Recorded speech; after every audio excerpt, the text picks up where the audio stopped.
Hi friends, பல்லவர் சந்தையில் இந்த வாக்மேன் வாங்கியிருந்ததை பார்த்துருப்பீங்க. இதை வாக்மேன் சொல்கிறத விட ஒரு டேப் ரிகார்டர்னே சொல்லலாம். அந்தளவுக்கு வந்து பல்கியாக ஹெவி வெயிட்டாகவும் இருந்தது. கிட்டத்தட்ட ஒரு 2 kg இருக்கும். சரி, இதை வாங்கிட்டோம். இதை வந்து ஒர்க் ஆகுதா இல்லையான்றதை நம்ம பெஞ்சுக்கு எடுத்துகிட்டு போய் செக் பண்ணி பார்த்தோம். ஸோ நம்ம எந்த பொருள் செக் பண்ணுறதுக்கு முன்னாடி அந்த டெர்மினல்ஸை வந்து நம்ம கொஞ்சம் க்ளீன் பண்ணணும். ஸோ அதனால் ஃபஸ்ட்டு வந்து அதோட பேட்டரி டெர்மினல்ஸை வந்து நல்லா க்ளீன் பண்ணிவிட்டு அதுக்கப்புறம் பேட்டரி வந்து எடுத்து பவர் இருக்கான்னு செக் பண்ணிட்டேன். ஏன்னா நம்ம போடுறதுக்கு முன்னாடி எல்லாத்தையும் ஒரு தடவை செக் பண்ணுறது நல்லது.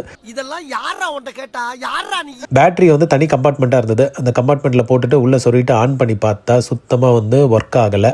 சரி, ஓகே, ஏதோ பிரச்சனை இருக்குன்னு தெரிஞ்சிருச்சு. இதுக்கப்புறம் வந்து நம்ம இதை ஓப்பன் பண்ணி உள்ள நோண்டி பார்க்கலான்றதுக்காக ஓப்பன் பண்ணுறதுக்கு முன்னாடி இந்த ஸ்க்ரூஸ் எல்லாம் வந்து கொஞ்சம் ரஸ்ட்டாக இருந்தது. அதனால அது எல்லாத்துக்கும் வந்து WD-40 வந்து போட்டு கொஞ்சம் நேரம் ஊற வச்சுட்டேன் நான். அதுக்கப்புறம் பேக் பேனல் வந்து ஈஸியாக கழட்ட முடிஞ்சது. அதை கழட்டிட்டு பார்த்தா போர்டு தான் தெரியுதே தவிர மெக்கானிசத்துக்குள்ள பார்க்க முடியல. சரி, போர்டு ஓரளவுக்கு ஓகே மாதிரி இருந்தது. ஸ்பீக்கர் எடுத்துட்டு பார்த்தா ஸ்பீக்கர் பின்னாடி ஃபுல்லாக வந்து ரஸ்ட்டாக இருந்தது. சரி, அதுக்கப்புறம் இன்னும் 2-3 ஸ்க்ரூ இருந்தது. அதெல்லாம் கழட்டிட்டு மொத்தமாகவே கழட்டி பாட்டாக கழட்டி எடுத்துட்டோம். இதுக்கப்புறம் வந்து கேப்ஸ்டன் வீல் அண்ட் மோட்டர் சைடு பார்த்தா பெல்ட் வந்து சுத்தமாக இல்லை. மெட்டல் துருப்பிடிச்சு பார்த்துருக்கேன், ஆனால் பிளாஸ்டிக் துருப்பிடிச்சு இன்னைக்கு தான் பார்த்தேன் நான். அந்த அளவுக்கு வந்து அந்த பெல்ட் வந்து உள்ள போய் மோல்ட் ஆகி ஒரு மாதிரி ரஸ்ட் மாதிரியே ஃபார்ம் ஆயிருச்சு. ஸோ அதை க்ளீன் பண்றதுக்கு கிட்டத்தட்ட ஒரு 1/2 hour ஆச்சு. அதெல்லாம் பக்காவா க்ளீன் பண்ணிட்டு ஒருத்தர வந்து பேட்டரி போட்டு செக் பண்ணி பார்த்தா மோட்டர் வந்து சுத்த ஆரம்பிச்சிருச்சு. மோட்டர் சுத்ததுன்னு கன்ஃபார்ம் ஆனதுக்கு அப்புறமா சரி, அதுக்கப்புறம் பெல்ட் வந்து மாத்திடலாம்னு சொல்லிட்டு புது பெல்ட் எடுத்து அந்த இடத்துல வந்து போட்டுட்டேன் நான். ஸோ மோட்டருக்கும் புது பெல்ட், அதே மாதிரி டேப் கவுண்டருக்கும் வந்து ஒரு புது பெல்ட் போட்டுட்டேன். சரி, அதுக்கப்புறம் வந்து எடுத்து பேட்டரி போட்டு செக் பண்ணி பார்த்தா பாட ஆரம்பிச்சது, சவுண்ட் வந்தது.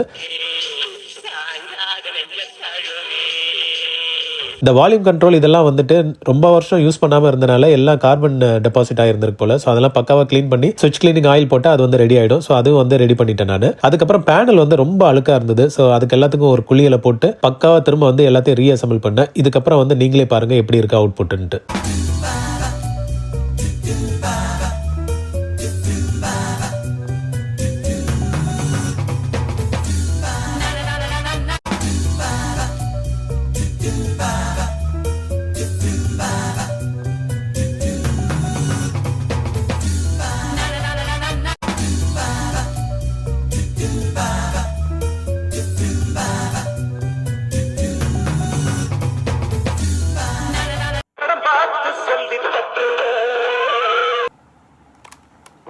நல்ல வாய்ப்பு நீ பார்க்க போனாலும் பார்க்காம போனாலும் பார்த்துக்கிட்டே தான் இருப்பேன்.